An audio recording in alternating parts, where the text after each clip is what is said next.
اگر بیٹے کا انتقال ہو جائے تو شریعت میں سسر اس سے نکاح کرے، بچا جائے۔ اب اگر بیٹے کا انتقال ہو جائے تو شریعت میں سسر اس سے نکاح کرے۔ اگر آپ سسر اس سے نکاح، تو یہ اگر کوئی اس کا وارث اور نہیں ہے، اگر اس کا کوئی وارث نہیں تو پھر کیا ہوگا؟ آپ ایک طرح یہ بھی دیکھیں، کیا سسر اس کا محرم ہے جب اگر بیٹا زندہ ہے تو؟ اگر بیٹا زندہ ہے بالکل محرم ہے، آپ بالکل محرم بیٹے کے مرنے کے بعد وہ محرم جو ہے اب نکاح کر سکتا ہے، بالکل محرم ہے۔ اب سسر محرم ہے تو اسی اعتبار سے آپ یہ دیکھیں جو حضور تو دیور محرم ہے۔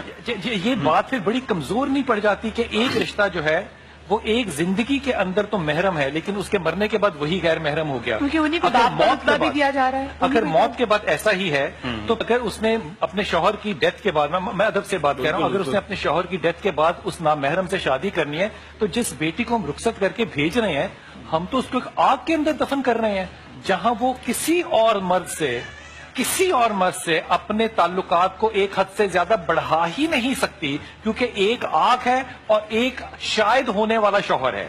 تو حضرت اس تصور میں، اس پیراڈائم میں وہ بیٹی سانس کھل کے کیسے لے گی؟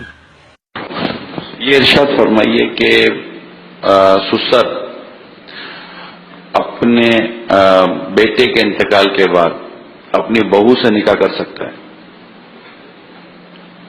نہیں کر سکتا، حرمت مسارت ہے تو یہ ہمیشہ کے لیے حرام ہے اس پر، بہو اس کی۔